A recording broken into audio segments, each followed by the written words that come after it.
Các bạn có thấy là thất bại và thành công của Chipu chỉ trong gang tấc không? Nó rất nhanh. Sau 15 năm đổ mồ hôi sôi nước mắt, mà chỉ cần một lần ra quân trong 3 tháng đã tạo ra kỷ lục kỳ tích làm thay đổi cả đời người. Cô ấy là minh chứng rất xác thực cho những tài năng đã từng không có tiếng nói được trỗi dậy. Để chứng minh một điều, không có gì là không thể, và bất cứ trên đời này, những ai nói rằng bạn suốt đời chỉ là con tép không thể quá con tôm, một con cá chép không thể quá rồng, thì tức bản thân họ có vấn đề chứ không phải là bạn.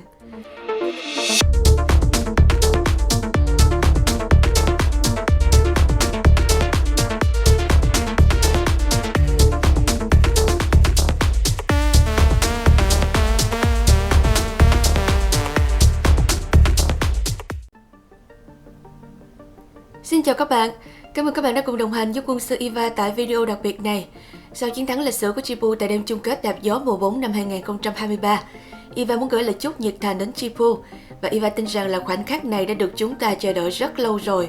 Nó không chỉ là thời gian Chipu hoạt động tại cuộc thi, mà là hành trình sau 15 năm nỗ lực của cô ấy để được đền đáp xứng đáng. Trận chung kết hành trình đạp gió rẽ sóng của Chipu đã khép lại với bài Who's That Girl trình diễn cùng với Lưu Nhã Sắc. Ngay từ đầu thì chúng ta có dự liệu được rằng là bài này có giai điệu và tiết tấu chưa đủ mạnh để làm bùng nổ sức mạnh hấp dẫn nhất của Chipu. Tuy nhiên, sau khi xem tiết mục trình diễn, so sánh với các bài hát còn lại của các đội tham gia, Eva nhận thấy là nhà sản xuất muốn để lại một cái kết suy ngẫm và thâm thúy hơn cho tất cả mọi người. Để nhớ về nó không chỉ là dư vị cạnh tranh thắng thua, mà là sự nhân văn, truyền cảm hứng lan tỏa từ chương trình đạp gió.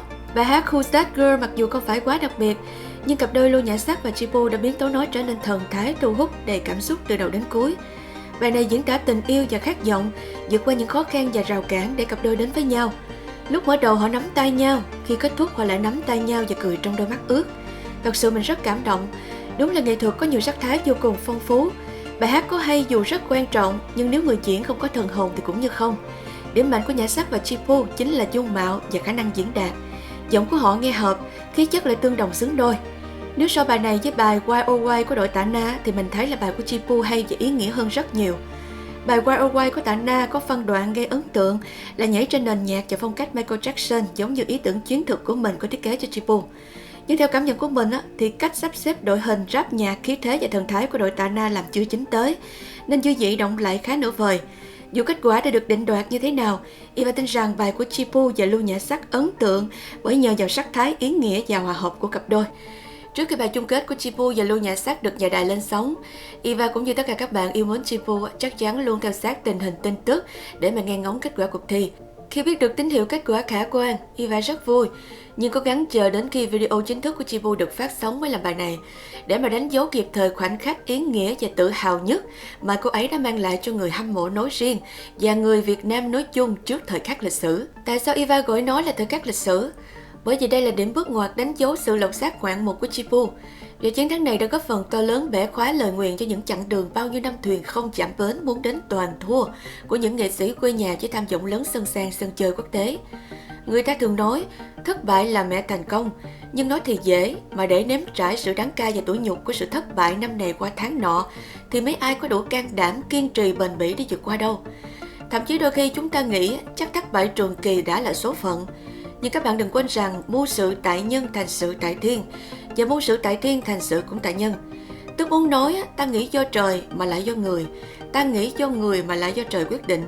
Tức là vận mệnh của con người và tác động thiên địa có liên hệ chặt chẽ, đấu tranh xung đột với nhau và cũng tương trợ cho nhau nếu như cả hai bên biết nắm vững cán cân sức mạnh của mình, để từ nghịch cảnh đó tìm ra tiếng nói chung, cảm hóa tấm lòng và thay đổi chu kỳ số phận.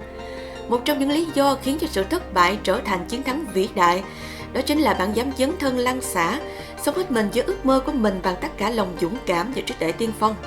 Mặc dù trong giai đoạn thử thách, dưới đôi mắt của người thiển cận, bạn chỉ là một chiến binh ăn mài chỉ toàn thua tới tả.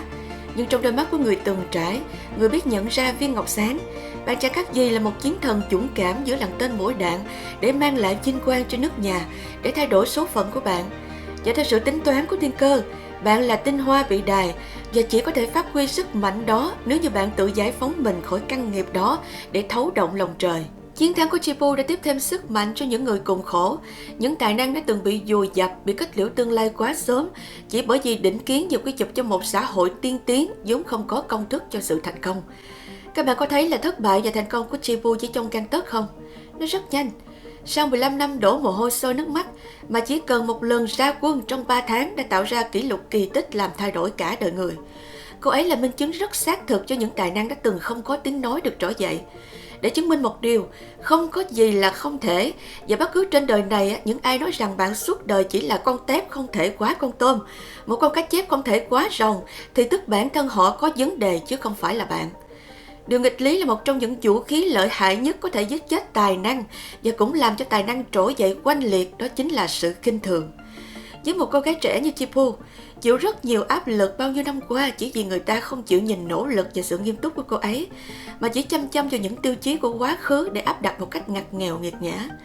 Dù sự coi thường đó diễn tả qua mỹ ngụy trang hay sổ sàng quá lố, nó giống như là nhát dao chí tử vô tình giết chết ước mơ của người khác, mà cũng góp phần khiến cho người ta dễ trầm cảm. Và đây cũng là lý do rất nhiều bạn trẻ chọn cái kết tiêu cực chỉ vì không chịu nổi sự kinh rẻ và đàn áp tinh thần.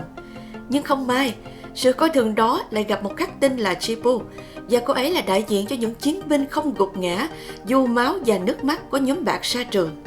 Với một đức tin không phải tầm thường, càng bị khinh thường thì cô ấy càng nỗ lực, và nỗ lực đó cho đến khi nào được công nhận giành được chiến thắng mới thôi. Khi nhìn thấy hình ảnh đồng bào của chúng ta lung linh tung bay trên ngọn cờ chống gió tại sân chơi quốc tế hàng đầu châu Á, chứng kiến cảnh các fan không ngại nắng mưa, thức đêm thức hôm cổ động Chipu, thấy cảnh cô ấy hứng mắt tìm các fan của mình trước đêm diễn chung kết, tiếp lực cho họ thức ăn thức uống, thật sự rất ấm lòng và hạnh phúc muốn rơi nước mắt.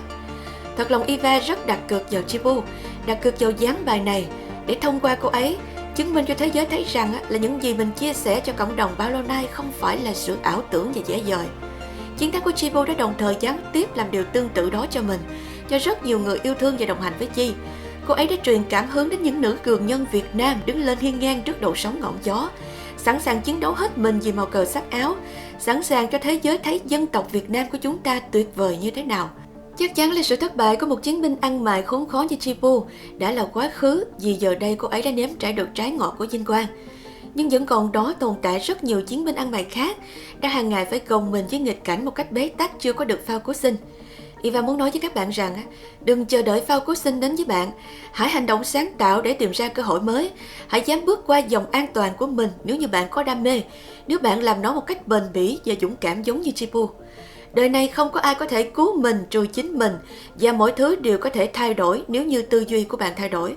Hai chữ vĩ đại không hề phết trương, bởi vì nó là sự tôn vinh cho thành quả chung lan tỏa đến hàng triệu tài năng và trái tim con người Việt Nam. Hành trình đập gió rẽ sóng của Chipu đã lộng lại rất nhiều cảm xúc và bài học cho người đời. Trong khó khăn chúng ta cần đoàn kết, trong chiến đấu chúng ta cần tỉnh táo, và trong vinh quang, đừng quên rằng đằng sau sự thành công đó là một di sản truyền lại cho thế hệ mai sau. Cần chúng ta phải luôn cố gắng chăm chỉ hàng ngày, sống biết người biết ta, biết thụ hưởng vinh hoa phú quý nhưng không quên cội nguồn, không quên đi những ngày tháng cơ hàng chất giả với người bạn đồng hành đồng chí. Chỉ có như vậy, chiến thắng của bạn dù ở mức độ nào, hoàn cảnh nào, nó luôn mãi vĩ đại trong lòng người khác, vì bạn xứng đáng với một kiếp sống của một nhân sinh giữa bụi trần. Cảm ơn các bạn rất nhiều. Nếu đồng cảm với thông điệp của mình, hãy đăng ký kết bạn với Eva và lan tỏa video bạn nhé. Chúc Chipu và các bạn thật nhiều sức khỏe, may mắn và thành công. Hẹn gặp lại các bạn tại các câu chuyện tiếp theo của mình. Bye bye các bạn.